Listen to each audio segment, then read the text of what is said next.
warning signs that teachers or parents can be aware of in order to identify and intervene on addictive behavior sooner. We're also going to be talking about gaming and digital addiction, which may not be seen in the same level of severity or concern as alcohol or drug abuse, but this is an emerging pattern of behavior that's having significant consequences to the young people. As the world becomes more digitally focused, some young people are finding their online activities, their screen time becoming pathological or dysfunctional. So this may be something new to you, or maybe something you're quite familiar with. Then we're going to speak specifically a little bit about the third culture kid phenomenon. So because we're a service provider primarily in English language, young people who are native English speakers are very likely to be children of expats or foreigners working in Thailand or cross-cultural couples. And most of you, especially the educators, are probably familiar with the term third culture kid. So we have staff who's going to address what that definition means, why it's relevant, and the specific risks and concerns that are unique to that population. We're going to take a lunch break at 12 o'clock from 12 to 1, at which time, if you'd like to address any specific questions or concerns, all of our staff members will be available during that time. But keep in mind, we're going to end the session with a bit of an open forum, a question and answer session. So we're not going to pause for questions during the first 2 hours as we present, but we welcome your questions. We look forward to your questions either during the lunch break, if you'd like to speak personally, or at the end of the session in front of the whole audience. We'll be taking questions both from the guests in person and those that are joining us online through our live stream. We do have several guests who were unable to attend in person that are joining us online live streaming, so just let you know that this is being broadcast, so if that's relevant to what you choose to say or disclose during the sessions. So at 1 o'clock we'll do the Q&A response to any questions. So I think it's important when we talk about substance abuse or substance addiction for young people that we recognize that experimentation, substance use, is not always pathological or problematic. We may see that drinking alcohol underage or experimenting with some drugs is a developmental stage, it's a milestone.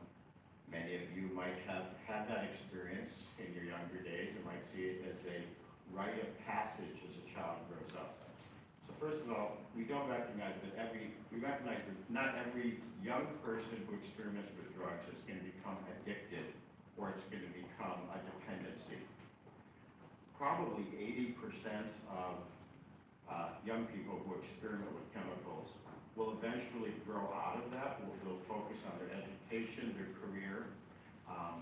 They may avoid illicit drugs, become social drinkers, and it never becomes a problem. For an additional 10%, they may eventually stop, but it could require severe consequences. Maybe they're not fully crossed the line into substance dependency or addiction, but it's become pathological. So they may have financial difficulties, legal problems, they may have difficulties in school or university, and eventually they'll kind of grow out of it through the fad, but it may come with a cost. There may be some consequences associated with that. The final 10% is the population, the niche that we tend to focus on in the services we provide here at Horizons. And those are the people that move from experimentation to eventually into dependency or addiction, where they no longer have a choice and their substance abuse or other addictive behavior tends to dominate their life and has severe consequences.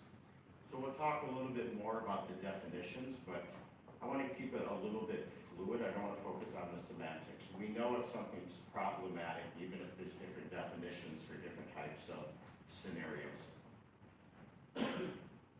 So, as a mental health or addiction specialist, we don't look at substance use as always being addiction or pathological.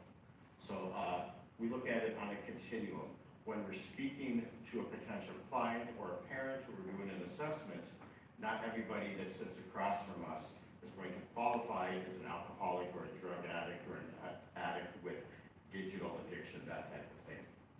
So on a very simplified continuum, some people don't use. So if we're looking at substance use, they don't drink, they don't use illicit drugs, either because of personal choice, of family values, of religion, of lifestyle, of medical condition. So there's people that will go their whole life without even dabbling with substance use, much less abuse. We also have to keep in mind that there's beneficial use, which normally comes from holistic or prescription medications. So for a young condition, we don't see that as problematic. That's kind of below the radar. So that might be prescribed stimulants for attention deficit disorders. It could be medications or sedatives for anxiety-related disorders. So it's quite possible for a young person to use prescription drugs appropriately to address a specific medical or psychological need. And to get there again, that's under our radar. We have no judgment on that. What we'll often see with young people is what we call the non-problematic use, without any physical or mental health impact. So this is a person that has some beers at their friend's house, they buy some marijuana at a music festival. These are the young people that can take it or leave it.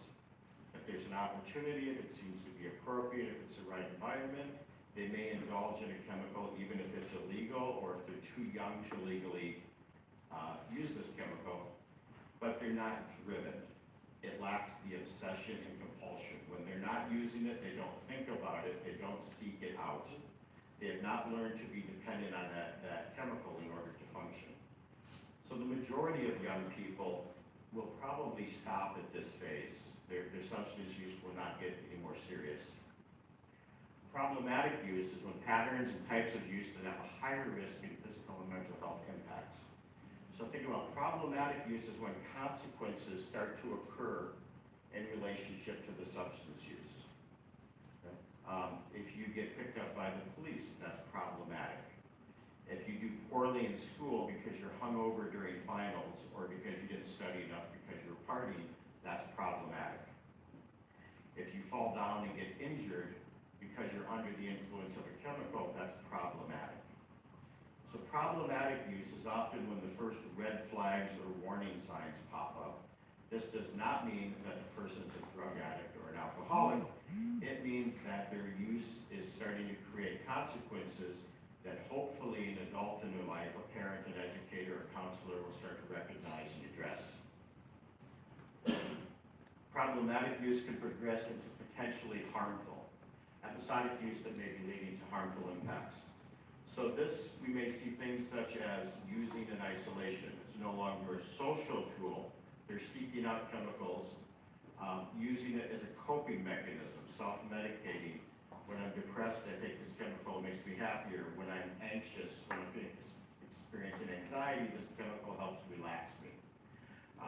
We also may see them at this point starting to set aside some of their income towards substance purchase, and if they can't afford it, they may be borrowing money, stealing from their parents' purse, that type of thing.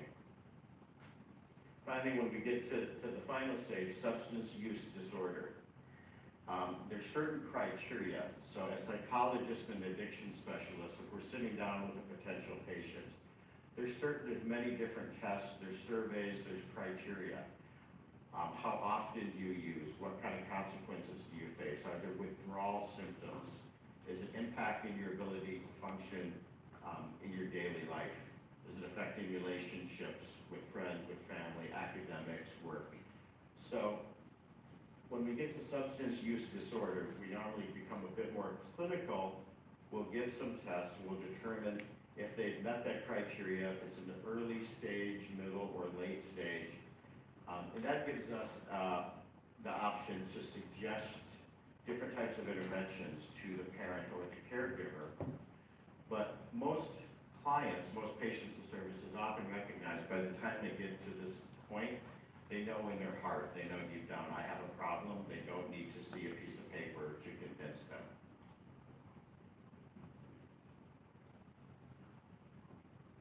So this is just kind of a similar, another model of the continuum of substance use. ranging from abstinence, people who just simply don't use illicit drugs or alcohol, to the experimental and recreational use, which, as I mentioned, most young people would do this. It might be later in high school, it might be when they go off to university, when they have a level of freedom. Often it's seen as a rite of passage, go to fraternity or sorority parties, or go hang out with friends on term break or spring break, that type of thing. They may have a few close calls, they may have some minor consequences that serve as a wake-up call. They say, okay, I don't want to continue doing this, this could become problematic, and they still have just willpower or good intentions are enough to pull them back from that line. Of course, when the risky and harmful use begins, that's where the professionals and the parents need to pay attention, and we may be brought in to discuss what the options are for the young person. So the risky and the harmful can be anything from using chemicals that we think less of as recreational and more addiction prone. So opiates or amphetamines as opposed to just alcohol or marijuana. It could be behaviors they engage in when they're under the influence of chemicals. So a person might take high-risk behavior, drive under the influence, have unprotected sex, engage in illegal activities that they normally would not do if their judgment wasn't impaired by the substance use. For some time, the risky behavior is the actual consumption of the chemical and unexpected side effects, such as overdose potential. They can be found especially with things such as opiates. Finally, we get to dependence. So a cluster of behavioral, cognitive, psychological phenomena that develop after repeated substance use. Dependent state has some particular criteria. Usually we'll see obsession, meaning they think too much, even if they're not using, they think about when's the next party, when's the next time I can score, when can I get somewhere where I can consume this chemical. We see compulsion, which you might think of as a reduction in impulse control. The space between thought and action, urge and response is very small. So they tend to do things very compulsively without thinking of the consequences, without considering alternatives. Often people will ask addiction professionals, well, why do people become addicted? Why can some people take it or leave it, and some people require drugs or alcohol to function? We don't have time today to talk about all the different theories. We can look at the biological uniqueness of people who have addiction potential. Science is now able to map it with magnetic imaging and brain scans, that addicts and alcoholics actually do have a different physiology than people who don't have a problem. Just think, for example, if someone is lactose intolerant, that's a common medical disorder. So when they consume dairy products, they have unfortunate side effects because their body is wired differently how it responds to certain substances or chemicals that induces. So if you can believe that some people cannot drink milk or cheese or ice cream without having an unfortunate consequence, it's basically the same mechanics. Why some people can't have one beer or one drink and then be satisfied. Why do they have to have 5 or 8 or 10? Because they're physiologically and psychologically wired differently. So I don't want to go into the medical biological descriptions. I'm not what we're here today. We're focused more about the behaviors, the concerns, and the responses. But generally speaking, the most simplified explanation I can give someone who wants to know, why do people use drugs? Why do they need to use drugs? Why do they need to drink to excess? And with 30 plus years experience working in the addiction field, my response is, generally it's one of 2 reasons. That they believe the chemicals give them something that they naturally lack. It gives them confidence, it makes them more charismatic, it makes them more creative. They feel, if I don't consume this chemical, I'm deficient, I'm lacking something that I need to be as good as everyone else. The second category is people think that the chemical, the alcohol, the drug, whatever it happens to be, takes away something undesirable.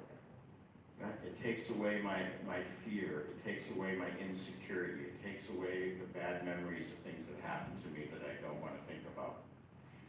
Generally speaking, addicts, whether their addiction is alcohol or drugs or gaming or gambling or sex, they use an external stimulus to change an internal feeling.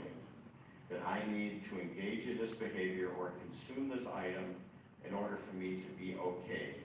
When I'm not engaged in this behavior, I'm not okay, I'm not good enough, I'm not comfortable in my own skin.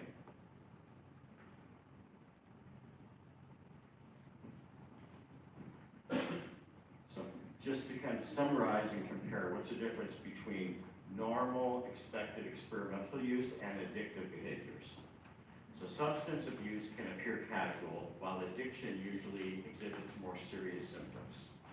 So even if a person is using chemicals and there's consequences, it's problematic, they probably have not crossed over that line into clinical addiction.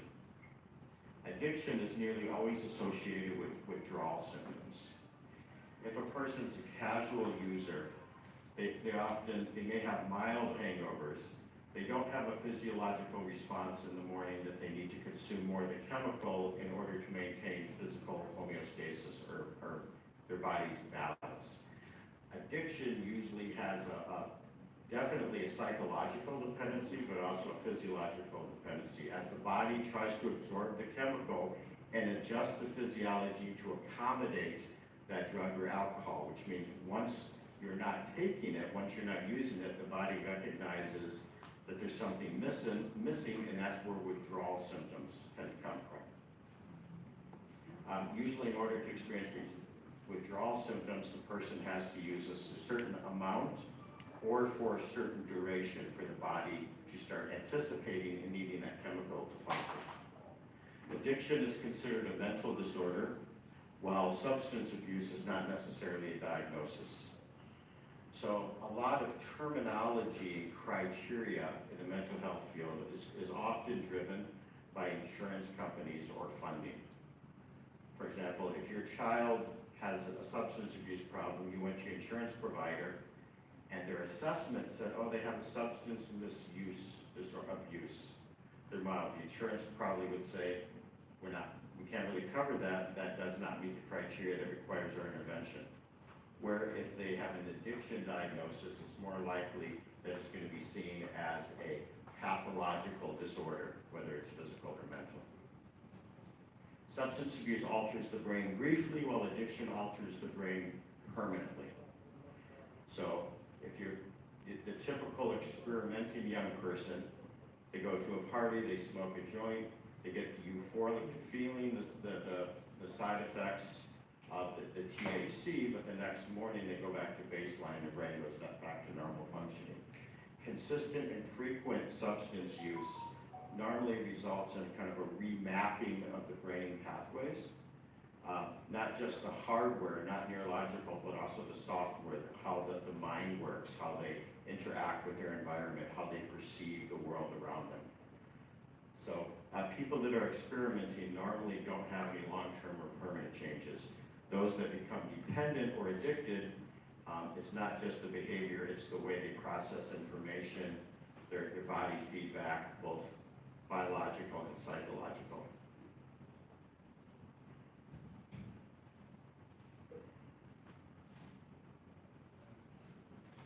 So now I'm going to hit you with some statistics just to show that there is research, there is data that supports a lot of what we're presenting today.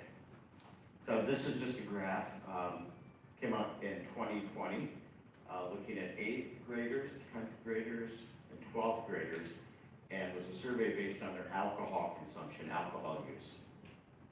So as you see, when they asked 8th graders, have you ever used alcohol? Only about 25% have or admit to having used alcohol.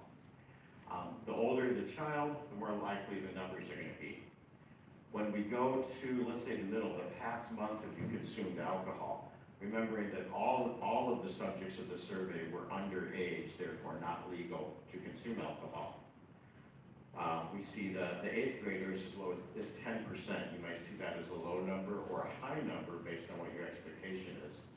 However, a 2-year difference from 8th to 10th grade will go up to 20%, and over 33% of 12th graders or high school seniors admitting to have consumed alcohol in the last month. It becomes a little bit more concerning when we look at daily use. So the numbers there, less than 0.5% for 8th graders report using alcohol daily. 1% of 10th graders and 2.7% of 12th graders report using alcohol daily. So those numbers statistically seem quite low, but if we think about what is that representing, that means that a teenager, a young person, your student or your child is accessing and consuming alcohol on a daily basis. That has crossed the line from social or recreational use. They're probably drinking alone. They're probably putting a lot of effort into finding and obtaining alcohol in order to maintain a daily habit. The final stat is what we would call binge drinking in the addiction field. So asking them, how often have you drank 5 or more alcoholic beverages in a row? Have you ever binge drank? For most young people, this is the point of definitely becoming drunk from the alcohol use. Around 5% for 8th graders, 10% for 10th graders, and almost 20% for 12th graders. Now, when we think about what is a young person's capacity for reason, logic, safe judgment after 5 drinks, it may be concerning how much they've drank, but also what are they capable of doing? What is their judgment, decision-making like when they're fully drunk and vulnerable at that age?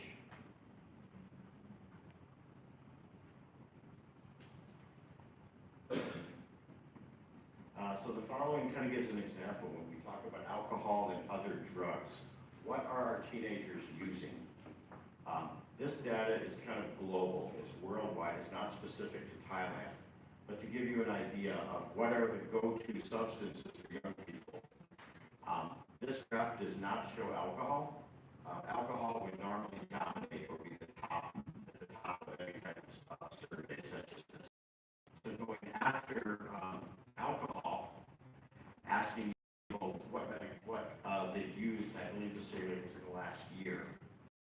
37% in marijuana or hashish, then you have marijuana, which is new products being developed on a regular basis.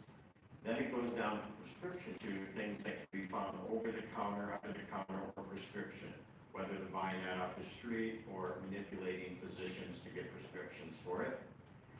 With young people, as the list goes down, it tends to be the more what we consider hardcore or adult chemicals, but they're still being accessed.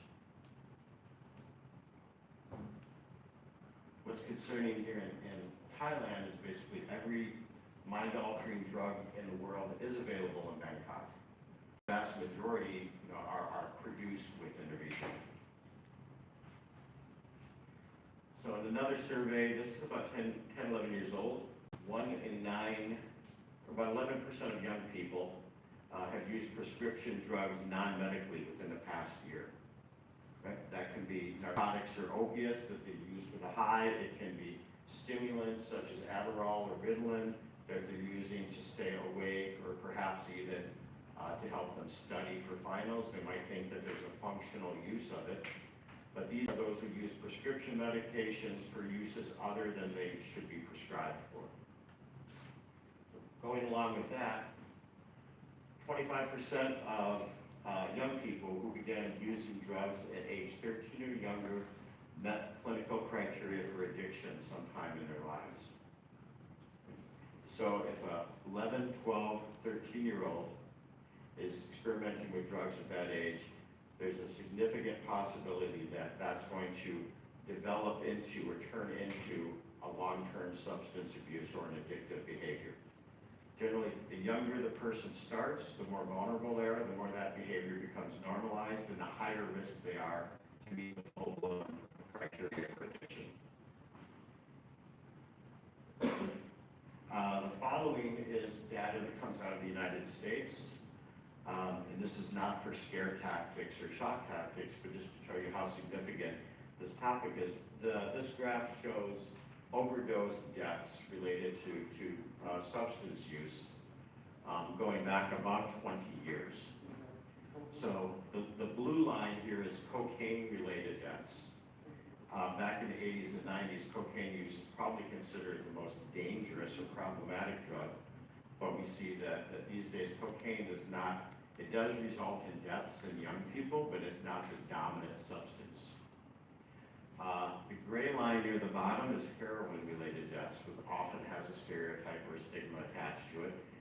And we see that back from 99 to about 2007, that was actually quite low. Heroin is a very problematic addictive drug, but it generally doesn't tend to be the go-to drug for 16, 18, 20-year-olds. Heroin is often an end-of-the-road drug when it's gone through the continuum, and that's the final stage. It's the hardest drug when nothing else is working for them. Opiates, we see the green line here is significant. So about 10 years ago, the pandemic in the US was oxy, some opiates, narcotics, synthetic narcotics. There's parts of the United States that opiate use is pandemic. It's the #1 killer of young people, even above accidents, which previously dominates that list. When we look at the all overdose death, the black line, which is the dominant line, peaking in, for example, 2017, almost 5,500 young people died from overdoses at parties and emergency rooms.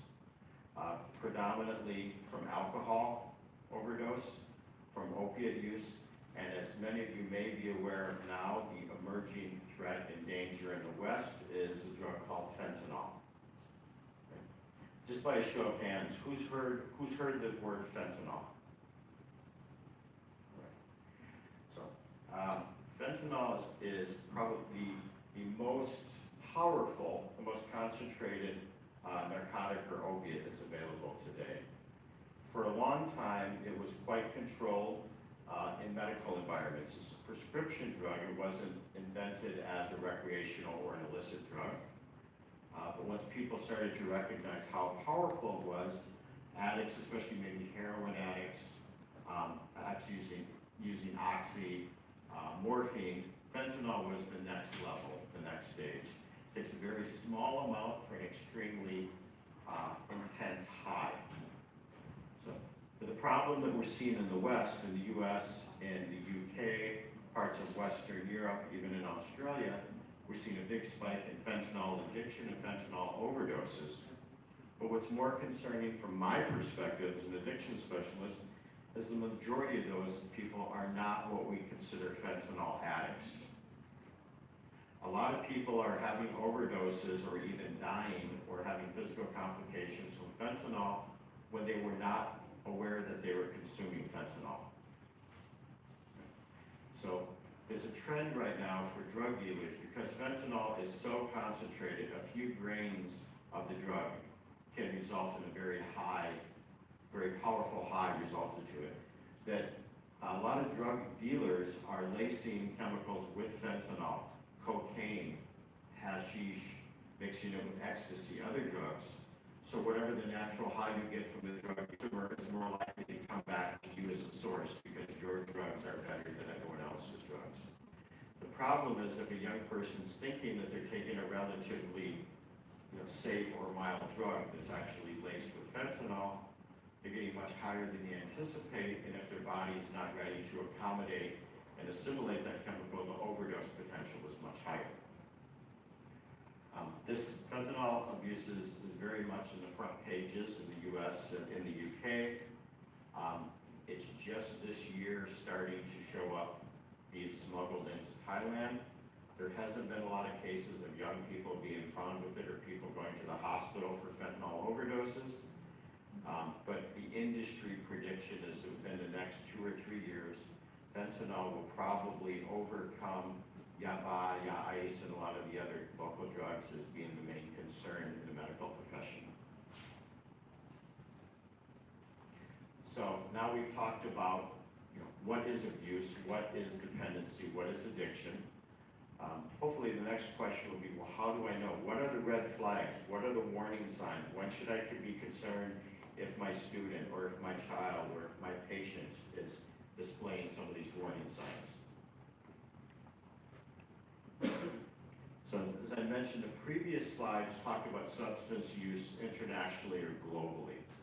The following, based from my 13 years of working in Thailand as an addiction psychologist and my peers and other professionals, we've come up with a list of what are we most commonly going to see teenagers consuming illicitly in Bangkok or in Thailand in general. So the common go-to ones we're going to see is marijuana, alcohol, tramadol. It's very popular with young people because it's easy to access. Of course, yaba, that's been around for a long time, and ya ice, which is considered a little bit more higher status, more of an adult version, slightly supposedly more glamorous than yaba. Prescription stimulants such as Adderall or Ritalin, those type of things that a child might be getting from a doctor or buying illicitly. Nitrous oxide, which is often can be found at parties and raves, certain environments, and even the law regulating it is quite confusing. Most people don't know if it's actually legal or illegal as an inhalant. Ecstasy has definitely got a footprint in Thailand now. And then finally, cocaine, heroin, and other opiates are available but less used with young people. So as I mentioned at the beginning, every illicit drug in the world can be found in Thailand.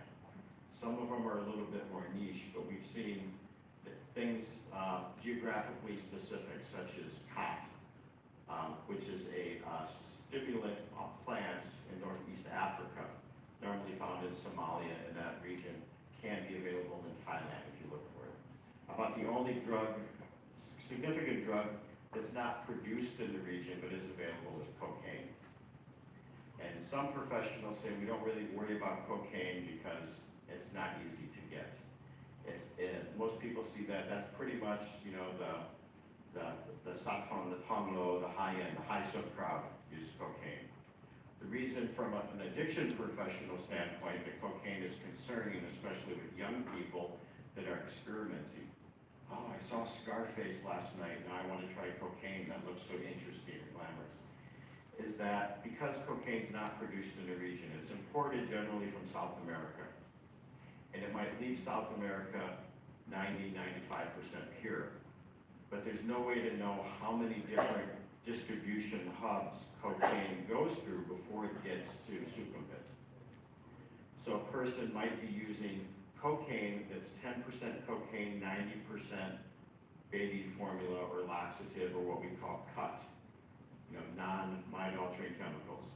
So they think they're doing large amounts of cocaine when they're actually doing quite diluted. That's fine, but the next time they're at a party and somebody offers them some and they say, well, I know I can do a large amount. But they may actually be consuming something that's had a straight pipeline and it's 80% or 70% pure.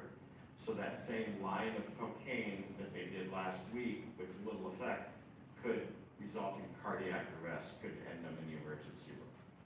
So there are no illicit drugs that we're not concerned about in the addiction professional field, but there's some that have more immediate or more serious physical risk or side effects than others. Some of the variables related to substance abuse in young people. So you may ask, why do some people get involved in drugs and alcohol and some don't? This is not comprehensive and it's not absolute. You may know a child or have a child with these criteria and will not develop a problem. There may be young people who don't meet any of these criteria and still develop a problem. But these are some general ideas, suggestions to look at. So we're finding, contrary to popular belief, students in international schools have a tendency to develop serious drug dependency, where it used to be thought that the government schools are where all the drugs and the problems are, and international students are exempt from that. But we're going to see why some of the unique criteria or variables for international students might be significant. Coming from a single parent household, that doesn't mean that a single parent cannot parent or that they're not qualified, they don't care, but it often means that one parent is working a full-time job or more to supplement, to try to bring in income for the family, for the child. In a single parent household, there tends to be less supervision the parent is busy with their job or their career, the child has more free time or unsupervised time. When there's substance abuse present in the home, if the parent, drinks every night, if the parent does some type of illicit drug, it's quite hypocritical and unrealistic to think the child is going to listen when they say don't do drugs, even though I do drugs.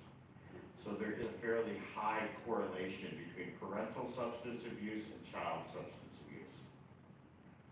Frequent relocations, and this is something one of my co-presenters is going to talk about within the third culture kid topic. Every time a child has to relocate, a new neighborhood, a new school, whether their parent is following a career path or their job requires them different duty stations, if we think about the impact on the child, they lose their friends, they're the new kid in school, they don't know anybody, their insecurity rises, their anxiety rises, and when you're the new kid in school, what's the easiest crowd to find acceptance in? If it's the athletes, you actually have to have athletic prowess. If it's the academic students, you have to have a great GPA.